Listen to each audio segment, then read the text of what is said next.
ती ओली सांजवेट. दुपारचे 3 वाजून गेले होते. मैडम जेवून घ्या. 3 वाजून गेले.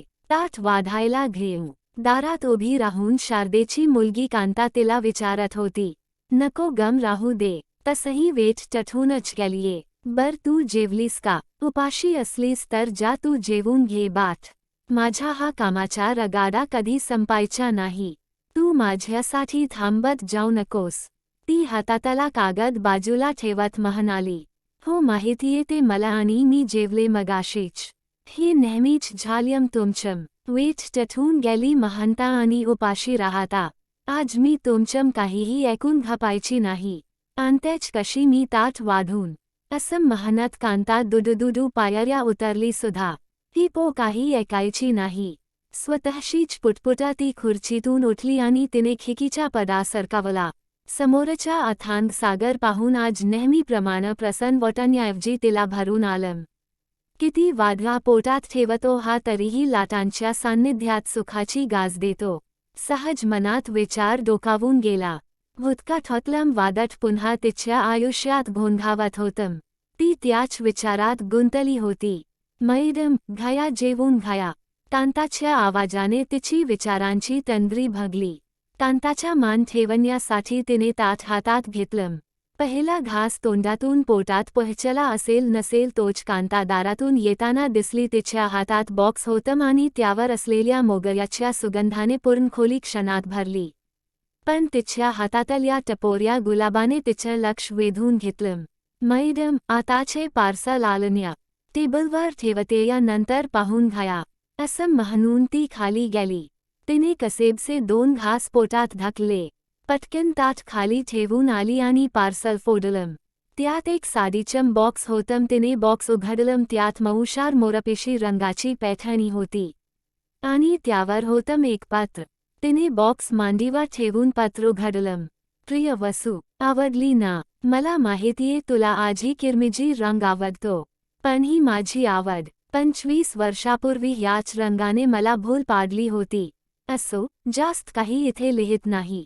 तुला फक्त एवढं कठवायला हे लिहिलं की माझ्याकडे फार थोडा वेळ राहिलाय. तू आल्याशिवाय माझा प्राण काही जायचा नाही म्हणून तुला एवढी विनंती करतोय एकदा येऊन जा. आणि हो एक शेवटच्या ती साडी नेसून आणि तो गजरा माथून आलीस तर आवडेल मला. वसंता. अशा आशयाचं ते पत्र वाचून तिला अगदी कसं झालं. जाव तरी संकट न जाव तर. ती पुन्हा विचारांच्या फेऱ्यात अडकली. शेवटी जाणाऱ्या जीवाचे तठठाट नकोत म्हणून मनाचा हिया करून उठली. छान पैठणी नेसून केसभर गजरा माथून तयार झाली आणि खाली आली. खोलीतून येताना ते टपोळं गुलाब फुलदाणीत ठेवून यायला नाही विसरली. खाली येताच तिने कांताला हाक मारली. तशी कांता धावत पडत ओढणीला हात पुसत स्वयंपाकघरातून बाहेर आली आणि क्षणभर तिला पाहतच राहिली. काय सुंदर दिसताय मैडम. माझीच मेलीची दृष्ट लागायची. असं म्हणत तिने वसूच्या कानामागे काजळाचा तीट लावला. तिला नाराज करावसं वाटलं नाही म्हणून तीही हसत म्हणाली थांब. कांताबाई आमच्यावर सुस्ती सुमने उद्धून झाली असतील तर ऐका आता. एक तातडीचं काम आलंय. रात्री उशीर होईल. तेव्हा आज घरी जाऊ नकोस. आयला आताच जेवण पोहतम करून ये म्हणाव. रात्री येणार नाही. मैडमनी बंगल्यावर राहायला सांगितलंय आणि भीती वाटत असेल तर शेजारच्या सुमीला बोलावून घे सोबतीला. आणि हो पाऊस सतत पडतोय त्यामुळे गारवा आहे. हवेत तर खाली झोपू नकोस. आतल्या खोलीत पलंगावर झोपलीस तरी चालेल. झोपताना दार खिडक्या नीट लावून घे. वरची खिडकी जोराने ओढून मग तिची कडी लाव नाहीतर वाऱ्याने उघडते ती. टेबलवर काही महत्वाचे कागद आहेत भिजतील. आलंय ना सगळं नीट लक्षात. कांता हूं करत सगळं येत होती. शेवटी येते गम म्हणत वसून घराचा उंबरठा ओलांडला. बाहेर गाडी तयारच होती. ती आत बसली आणि दार ओढलं. कुठे जायचंय मैडम? ड्रायव्हरनं विचारलं. किरशिला. तिने सांगितलं आणि ड्रायव्हरला जुन्या कागदावर लिहिलेला पत्ता दिला. तो जुनाट कागद पाहून ड्रायव्हर म्हणाला, जुना पत्ता दिसतोय. लांबचा पल्ला आहे मैडम. जाऊन येऊन 8-10 तास लागतील. आता सांज सरतेय त्यात पाऊस धोधो कोसळतोय. अजून वेठ जाईल. सकाळी गेलो तर नाही का चालणार? नाही काका, जाणं गरजेचं आहे. जावंच लागेल. हठून गेलो तरी चालेल पण आताच जायला हवं. ती म्हणाली. बर जाऊ मग सावकाशीने. असं म्हणत ड्रायव्हरने गाडी सुरू केली. गाडी गेट बाहेर आली आणि केटशीच्या दिशेने धावू लागली. तिच्या मनातले विचार गाडीच्या दुप्पट वेगाने धावत होते. गाडीत बसून ती शरीराने त्याच्या जवळ जात होती पण तिचं मन कधीच 25 वर्षांपूर्वी घडलेल्या त्या घटनेपाशी जाऊन पोहोचलं होतं. खिडकीच्या काचेवर ताड आपटणाऱ्या थेंबांकडे पाहत ती पोहोचली होती 25 वर्ष मागे.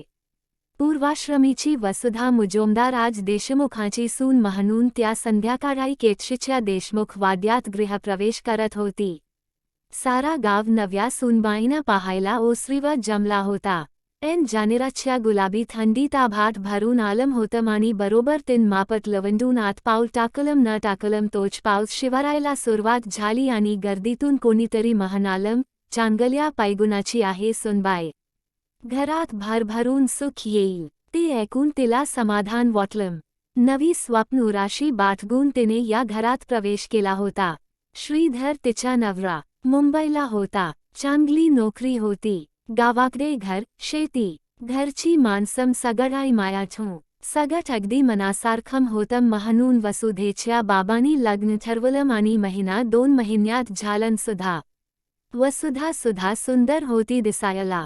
चांगल्या संस्कारात वाढलेली. B.A. करून ग्रॅज्युएट झालेली. तिच्या माहेर दापोलीत. घरचं दूध दुभतं.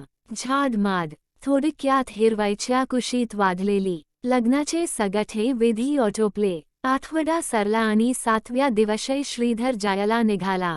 आता तो एकटाच जाणार होता आणि एकदा नीट जम बसला की तो वसुधेला घेऊन जाणार होता.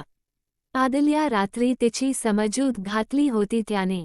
तिनेही मनसोक्त त्याच्या कुशीत रडून घेतलं होतं. श्रीधर सकाळीच मुंबईला गेला आणि त्या भरभक्कम वाड्यात राहिले वसुधा, तिचे सासू सासरे, धाकटी नणंद रेश्मा आणि श्रीधरचा धाकटा भाऊ वसंता. वसंता वसुधाच्या नात्याने धाकटा दीर होता पण वयाने 4-5 वर्षांनी मोठा होता. शेतीधंद्यात रमलेला, पिरदार शरीरयष्टी कमावलेला, स्वभावाने अगदी मनमिठाव सतत हसवणारा असा हा भरदार रांगा गडी सहज कुणाच्याही मनात भरावा असाच होता.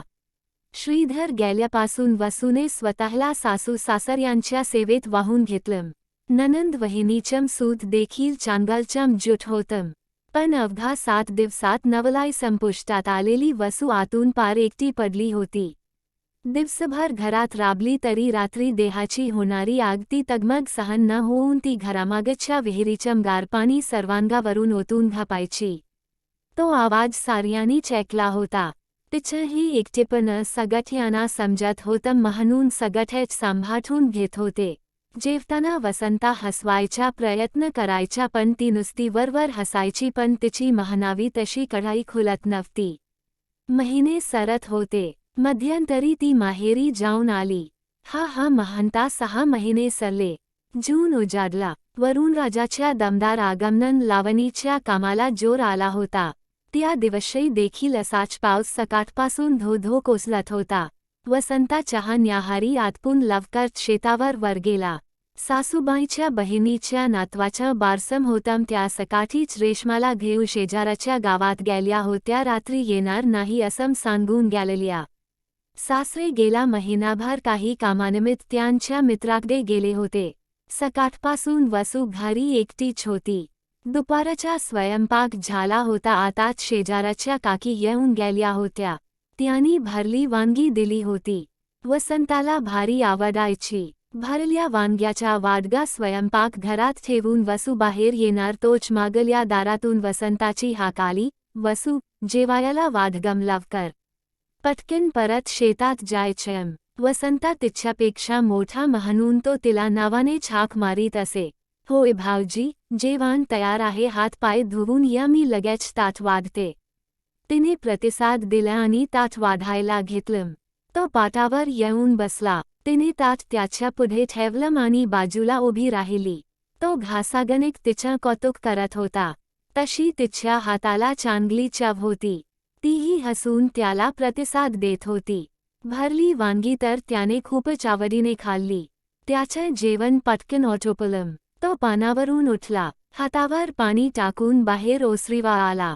तो वाडा म्हणजे मुख्य दरवाज्यातून आत आलं की राजांगण आणि चहूबाजूनी खोल्या आणि वर माडीवर 2 खोल्यामध्ये छानसं तुळशी वृंदावन. तो बाहेरच्या खुर्चीवर बसला होता. बसल्या बसल्या त्याचा डोठा लागला. वसून आपलं जेवण आटोपलं. भांडी घासली आणि स्वयंपाकघरात झाकपाक केली आणि ती आपल्या खोलीच्या दिशेने निघाली. तोही एव्हाना उठला आणि शेतावर निघाला. तिला साथ घालून आपण शेतावर जात असल्याचं सांगितलं आणि तो शेताच्या दिशेने निघाला. वसू आपल्या खोलीत होती. तीन झोपण्याचा प्रयत्न केला पण खिडकीबाहेर दिसणाऱ्या कोसळत्या पावसाच्या सरी तिला बेचैन करत होत्या. शेवटी न राहून ती माडीवरून खाली आली आणि स्वतःला राजांगणात कोसळणाऱ्या वरुणराजाच्या स्वाधीन केलं. ती क्षणार्धात चिंब झाली. इतक्यात मागल्या दारातून पाठोली विसरलेला वसंता ती घायायला आला. मुख्य दरवाजा बंद होता. वसू स्वयंपाकघरात दिसली नाही म्हणून तो ओसरीवर आला आणि समोरचं दृश्य पाहून क्षणभर थबकला. त्याची नजर तिच्यावर स्थिरावली. समोर होती ती, डोळे बंद करून मनसोक्त सरीनी भिजणारी. किरमिजी रंगाची साडी चोळाई अंगाशी चिकटून लगट करू पाहत होती. अर्धवट सुटलेल्या आंबोड्यातून निथळणार पाणी, गोऱ्या कोमल कांतीवा आभाठातून उतरणारे थेंब तिला विचलित करत होते. हाताने ती स्वतःला मिठीत घेत होती पण स्वतःचा स्पर्श कुठवर तरी तिची तहान शमवणार होता. पण हे पाहून वसंता मात्र आता बेभान झाला. त्याचं रक्त गरम झालं. शिरा ताठरल्या आणि तो तिरासारखा तिच्या जवळ पोहोचला. तिला आपल्या पिरदार बाहूमध्ये सामावून घेतलं. बेसावध असलेली ती स्वतःभोवती पडलेल्या दणकट बाहूंच्या विळख्याने क्षणभरासाठी भांबावली खरी परंतु पुरुष स्पर्शासाठी आसुसलेल्या तिच्या देहाचा प्रतिकार क्षणात मावळला आणि ती त्याच्या मिठीत विरघळली. त्याच्या देहाचा गावरान गंध तिला वेडावून गेला. एकमेकांच्या श्वासोश्वासाने दोघे उत्तेजित होत होते. कितीतरी वेळ ते दोघे एकमेकांच्या बाहुपाशात सामावले होते. वरून वृष्टीपेक्षा दोघांची चुंबन वर्षा मुसळधार होती. ती त्या असंख्य पाऊसधारांमध्ये त्याच्या रांगड्या स्पर्शाने न्हाऊन निघत होती. त्याने तिला फुलासारखी अलगद उचलून आतल्या खोलीत नेलं. ओली वस्त्रे दोघांच्या देहापासून कधीच दुरावली होती. दोघे विवस्त्र पलंगावर एकमेकांत विलीन झाले होते. दोघांच्या मिलनाला रत्नाकराचं उधाण आलं होतं. पूर्ण सांज सरली. बाहेर पावसाचा जोर कमी झाला होता. इथे दोघे तृप्त होऊन एकमेकांच्या बाहुपाशात पहुडले होते. आजच्या वसंत मिलनाने वसुधा तृप्त झाली खरी पण अंधारून येता येता दोघे भानावर आले. वसंता तिच्यापासून दूर झाला. त्याने पटकन खाली पडलेले कपडे घातले. तिनेही चादर अंगाभोवती लपेटली. तीही झाल्या प्रकाराने बिथरली होती. हे त्याच्या लक्षात येताच तो सौम्यपणे म्हणाला, जे झालं ते अनावधानाने झालं. पाप तुझ्याही मनात नव्हतं आणि माझ्याही. आपण परिस्थिती पुढे झुकलो. यात आपल्या दोघांचा दोष नाही. मी बेभान झालो होतो. माझा स्वतःवरचा संयम सुटला. मला माफ कर पण कुठेतरी तुझी इतक्या दिवसांची तगमग पाहावेना म्हणून माझ्या हातून हे घडलं. चूक झाली खरी. पुन्हा एकदा तुझी माफी मागतो. झालं गेलं विसरून जा. जे झालं ते आपल्यातच राहील हा माझा शब्द आहे. असा म्हणून तो शेवटच्या तिच्या जवळ गेला आणि तिच्या माथ्यावर ओठ टेकले आणि मऊशार केसावरून हात फिरवून तिथून निघून गेला. तीही तशीच पलंगावर पडून राहिली. दुसऱ्या दिवशी सासूबाई आणि रेश्मा परतल्या. वसूची खुललेली कढाई पाहून त्यांना देखील आनंद झाला पण त्या मागचं कारण मात्र त्यांना माहीत नव्हतं. त्यात दुपारी श्रीधरचं पत्र आलं. त्यात येतोय असं लिहिलं होतं. त्याच्यामुळे ती खुश असावी असा सगळ्यांचा समज झाला. ठरल्या दिवशी श्रीधर आला. मुंबईत आता त्याने चांगलं बस्तान बसवलं होतं. या खेपेला तो वसूला न्यायला आला होता. महिनाभर राहून वसुधा आणि श्रीधर मुंबईला रवाना झाले. दोघे तिथे पोहोचतात न पोहोचतात तोच दीड महिन्यात वसूला दिवस गेल्याची गोड बातमी आली. सगळ्यांना खूप आनंद झाला. श्रीधरन वसूची नीट काळजी घेतली आणि 9 महिन्यांनी वसूच्या कुशीत तिची परिराणी विभा अवतरली. वसून सुटकेचा निश्वास सोडला आणि त्यानंतर काही ना काही कारण काढून ती गावाकडे जायचं टाळत राहिली. मध्यंतरी वसंताचं लग्न झालं. श्रीधर विभाला घेऊन जाऊन आला पण वसून त्याही वेळी जायचं टाळानी आज थेट 25 वर्षांनी ती तिथे जात होती. मैडम, केरशी आलम, इथून पुढे कसं जायचं? ड्रायव्हरच्या प्रश्नाने ती तंद्रीतून बाहेर आली. देवराजच्या इथे गाडी थांबवा, मी आलेच जाऊन, असं सांगून ती गाडीतून उतरली. पाऊस खूप पडत होता, त्यामुळे कदाचित दिवे गेले असावेत. तिने वाड्यात प्रवेश केला आणि तिला परत सार आठवलं. आता मात्र वाडा भकास दिसत होता. पूर्वीसारखी आता त्याची माणसाची सवय मोडली होती म्हणून असेल कदाचित.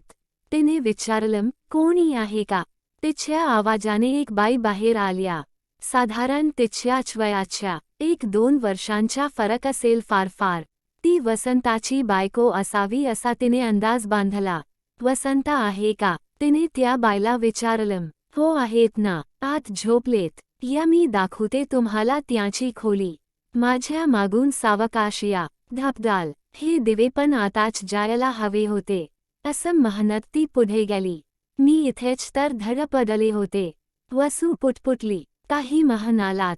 तिने विचारलं. नाही नाही, मी काही नाही म्हटलं. वसूने वेठ मारून नेली. तिने वसूला त्याच्या खोलीत नेलं. अहो, बघा तुम्हाला भेटायला कुणीतरी बाई आल्या आहेत. दुमदून कपाळावरचा हात बाजूला सारत तो क्षीण स्वरात उद्गारला. वसू, आलीस का गम? वसू हुंकार देत आत आली. तिच्या पाऊल पडताच गेलेले दिवे आले आणि खोली प्रकाशाने उजठून निघाली. आणि त्याच्या सुरकुतल्या चेहऱ्यावर हास्याची लकीर उमटली. ही माझी बायको सुनंदा आणि ही वसुधा, आपल्या मोठ्या वहिनी श्रीधर दादाची बायको.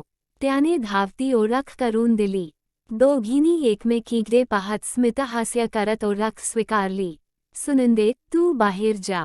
मला ह्यांच्याशी महत्त्वाचं बोलायचे. सुनंदाने पुढच्या काही विचारण्याआधीच तिला तिथून बाहेर पाठवलं. ती निमूट खोलीतून बाहेर गेली. वसून दरवाजा लावून घेतला. ख्याली खुशाली विचारून झाल्यावर वसंतान मुठमुद्द्याला हात घातला. कित्येक वर्षांपासून मनात साठवून ठेवलेलं सत्य वसंतान वसूपुढे ठेवलं आणि शांत झाला. आज त्याला सुखाची झोप लागणार होती. तिची झोप मात्र उडाली होती कायमचीच. 1-2 तासाचा संवाद संपल्यानंतर ती त्याचा निरोप घेऊन परत निघाली. खोली बाहेर आली तेव्हा दाराच्या कडेला ओल्या डोळ्यांनी तिला पाहत सुनंदा उभी होती. गाडीत बसली. गाडी परतीच्या वाटेला लागली. ती डोळे मिटून बसली होती. 10च्या दरम्यान निघालेली ती घरी पोहोचली तेव्हा 1 वाजला होता. चावी देऊन ड्रायव्हर निघून गेला. तिने स्वतःकडे असलेल्या चावीने दरवाजा उघडला आणि आत आली. दरवाजा लावला आणि आपल्या खोलीकडे वळणार इतक्यात तिला कांताची आठवण झाली. ती आतल्या खोलीत डोकावली. कांता आणि शेजारची सुमी गाढ झोपल्या होत्या. क्षणभर तिला हेवा वाटला त्या पोरीच्या. कसल्याच चिंतेविना गाढ झोप लागली होती त्यांना. विचारांच्या गुंगीतच ती वर आली. तशीच खुर्चीत बसून राहिली. रात्रभर त्या विचारांच्या गराड्यात कधीतरी पहाटे तिला झोप लागली. कांता झाडलोट करायला आली तेव्हा तिला उठवलं. ती पूर्ण अवघडली होती. केसातला गजरा विस्कटला होता. साडी चुरगटली होती. ती उठली आणि आवरलं. हे सगळं झाल्यानंतर आठवड्याभरांभर दुपारी तिला पत्र मिठा वसंता गेल्याचं आणि त्यासोबत कागदपत्र होती शेतीची, जमीन जुमल्याची. वसंतान सगळं विभाच्या नावावर केलं होतं फक्त राहतं घर सोडून. ते त्यान सुनंदेसाठी ठेवलं होतं. खर तर या सगळ्याची वसुधला गरजच नव्हती कारण ते गाव सोडल्यानंतर तिचं आयुष्य 25 वर्षांत खूप बदल होतं. मुंबईत आल्यावर तिने श्रीधरला पुरेपूर साथ दिली. तो नोकरीत वरचा हुदा मिटवेपर्यंत छोट्या 2 खोल्यांच्या घरात राहिली. मुलीला योग्य संस्कार दिले, तिला वाढवलं. तिच्या शिक्षणाकडे पुरेपूर लक्ष दिलं. त्याच्याबरोबरीने तिने स्वतः पोस्ट ग्रॅज्युएट झाली. काही दिवस नोकरी देखील केली. पण त्याचवेळी श्रीधरला प्रमोशन मिठा म्हणून तिला नोकरी सोडावी लागली. त्यानंतर ते फ्लॅटवर राहायला आले. तिथे असतानाच विभाचं ग्रॅज्युएशन पूर्ण झालं आणि तिला पुढल्या शिक्षणासाठी परदेशात जायची फेलोशिप मिळाली. विभा परदेशी गेल्यावर ते दोघेच मुंबईत राहिले. तिची इच्छा होती की समुद्रकिनारी घर असावं म्हणून अलिबागला समुद्रकिनारी हा बंगला त्याने तिच्यासाठी घेतला. ते इथे राहायला आले. ती छान रमली मात्र श्रीधरचं मन काही रमेना म्हणून तो परत मुंबईतल्या फ्लॅटवर राहायला गेला. आणि इथल्या या मोठ्या ऐसपैस असंख्य खोल्यांच्या घरात ती एकटी चोरली. पण तिच्याकडे कामाला येणाऱ्या बाईची मुलगी तिची आई आजारी असल्यामुळे झाडलोट आणि इतर कामाला येत होती. ती विभाच्या वयाची आणि त्यात खूप बोलकी असल्यामुळे तिला तिचा लठा लागला होता. तिला चांगली सोबत होत होती. सगळी कागदपत्रे अस्ताव्यस्त पडली होती तिच्या हातात. ते पत्र होतं. तशीच सांजेची वेट. रिपरिपणारा पावसांसमोरच्या खिडकीतून दिसत होता अस्ताला जाणारा सूर्य. वसून उभ्या 25 वर्षांत त्या प्रसंगाचे पडसाद श्रीधर किंवा विभा दोघांच्या आयुष्यावर कधीही उमटू दिले नाही.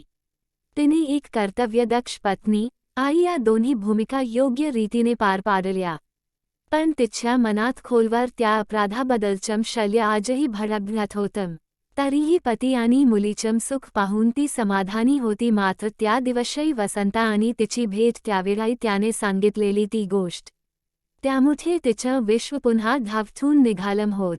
आणि आज तो आपलं मन तिच्याकडे रित करून कायमचा निघून गेला होता. पण तिचं काय ती कोणाकडे मन मोक्त करणार होती. तिला आठवत होता त्यांच्या तला तो शेवटचा संवाद. वसू, कशी आहेस? त्यान विचारलं. ठीक आहे. काय बोलायचे तुम्हाला आता 25 वर्षांनंतर? ती निर्विकारपणे म्हणाली. हो, सांगतो. आधी मला सांग कशी आहे आपली लेक विभा? या प्रश्नाने जणू तिच्या पायाखालची जमीन सरकायची बाकी राहिली होती. हे काय बोलताय तुम्ही? विभा माझी आणि श्रीधरची. बोलताना तिचे शब्द जड झाले. ती जीवाच्या आकांताने प्रयत्न करत होती की वसंताचं म्हणणं खोट ठराव. पण वसंता पुराव्यासहित तिचे प्रश्न हाणून पाडीत होता. मला माहीत होतं तू सहजपणे हे मान्य करणार नाहीस.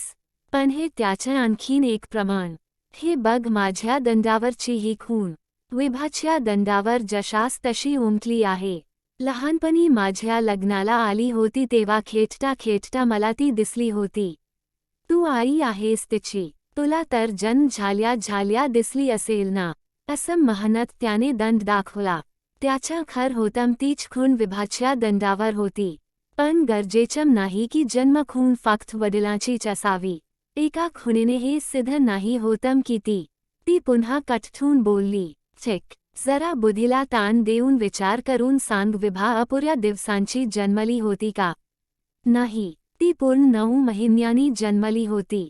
मग तुला आठवत असेल तर दादा इथे महिनाभर राहिला होता. त्यानंतर तुम्ही मुंबईला गेलात. पण तो येण्याच्या आठवडाभर आधी तुझी पढाई चुकली होती. पण तू हे कोणाला बोलली नाहीस. आणि मुंबईला गेल्यावर दिवस गेल्याच्या कळवळसमानी बरोबर 8 महिन्यांनी विभा जन्मली. तू जर म्हणतस की ती पुऱ्या दिवसांची आहे तर मग उद्धरण चिन्ह. तसं काही नाही होतं. असं कधी कधी येते उशिराने पढाई. पण तुम्ही त्यावेळी माझ्या पाठीवा पाडत ठेवून होतात. शोभतं का तुम्हाला हे? ती रागाने म्हणाली. नाही वसू, गैरसमज करून घेऊ नकोस. तुझी पढाई चुकली आणि 2 दिवसांनी आयला मी शेजारच्या काकीना सांगताना ऐक. परवाचे दिवसाची होती. वसूची पढाई अजून आली नाही. यायला हवी होती एव्हाना. आणि हे ऐकून मी सुद्धा भयालो. मग मी रोज वाट पाहू लागलो. पण शेवटी तुम्ही गेल्यावर मला आईने थेट गोड बातमी आहे म्हणून सांगितलं. मीही माझ्या मनाचं वेगळा समाधान करून घेतलं. पण दादा इथे आला तेव्हा हाच प्रश्न मी त्याला विचारला. तोही म्हणाला ती पूर्ण 9 महिन्यांनी जन्मली. मग मी नीट आराखडा बांधला. त्यावर वारंवार हेच सिद्ध झालं की विभा माझी मुलगी आहे. आणि हेच सत्य आहे. तू कितीही नाकारलसम तरी. त्याने उसासा टाकला. नाही हे खोट आहे. वसू ओरडली. वसू, माझ्या हातून जे झालं तो अक्षम्य गुन्हा होता. मी मान्य करतो. पण जे झालं ते अनावधानानं झालं. आणि आजवर मी त्याची पुरेपूर शिक्षा भोगतोय. मी माझं पौरुषत्व पूर्णपणे तुला अर्पण केलं. जरी ती वासना असली तरी त्यात समर्पणाची भावना दृढ होती म्हणून की काय मी माझ्या स्वतःच्या पत्नीला कधी समाधानी करू शकलो नाही, तिला पूर्ण समर्पित होऊ शकलो नाही. ज्यामुळेच की काय माझ्या पापांचं फलित म्हणून तिच्या माझ्यात कोणाही मध्ये दोष नसताना गेली 25 वर्ष आम्हाला संतती लाभ झालाच नाही. खरं तर मी हे कुणालाच सांगणार नव्हतो, अगदी तुलाही, पण आता जायची वेळ आली. राहावेना समझालन म्हणून कसाबसा तुझा नवीन पत्ता मिठवून तुला पत्र पाठवलं. तो थोडा थांबला. त्याला दम लागला होता. तिने त्याला बाजूच्या माठातलं पाणी पाजलं आणि म्हणाली, ते काही असलं तरी विभा माझी आणि श्रीधरचीच मुलगी आहे. आणि हे चटळा सत्य आहे. तो तिच्या डोळ्यात पाहत क्षीण हसला आणि म्हणाला, तू म्हणतस तसं असेल तर चांगलचम आहे. तुझ्या आणि दादाच्या संसारात धावठाधवट किंवा उलथापालथ करायची माझी बिलकुल इच्छा नाहीये. पण एकच शेवटचा प्रश्न, नीट विचार करून उत्तर दे हो. विभाच्या जन्मानंतर तुला पुन्हा कधीच दिवस का गेले नाहीत? तू पुन्हा कधीच आई का झाली नाहीस? कानात शिस्याचा रस ओतल्यासारखा तो प्रश्न तिच्या कानात घुसला. ती काही बोलणार इतक्यात तो म्हणाला, याचं उत्तर मला नाही दिलं तरी चालेल, पण स्वतःच्या मनाला नक्की दे. एवढं सांगायचं होतं मला. सुखी रहा. एवढं बोलून तो पाठमोरा झाला आणि तीही खोलीबाहेर आली. तिथे सुनंदा मुसमुसत उभी होती. तीन सारेक होतं. तिच्याकडे एक वार पाहिलं आणि ती निघून आली. आज वसंताचा तोच प्रश्न तिच्यासमोर आली वासून उभा होता. ते शब्द खोलीभर घुमत होते आणि त्याचं उत्तर खोल मनाच्या डोहात कुठेतरी दडलेलं होतं, जे न बोलता तिने स्वीकारलं होतं. तो प्रश्न होता, तू पुन्हा कधीच आई का झाली नाहीस? आणि आज तिचं उद्ध्वस्त मन आक्रंदून परत तेच सांगत होतं, होय वसंता, विभा तुमची मुलगी आहे. मी मान्य करते ती तुमची मुलगी आहे. त्या ओल्या सांजवेळी हातून अनावधानाने घडलेली चूक आज तिच्या मुलीच्या अस्तित्वावर असंख्य प्रश्न उभे करीत होती आणि त्याची उत्तर आता तिच्या मनाच्या चोरकप्प्यात स्थिरावली होती कायमची.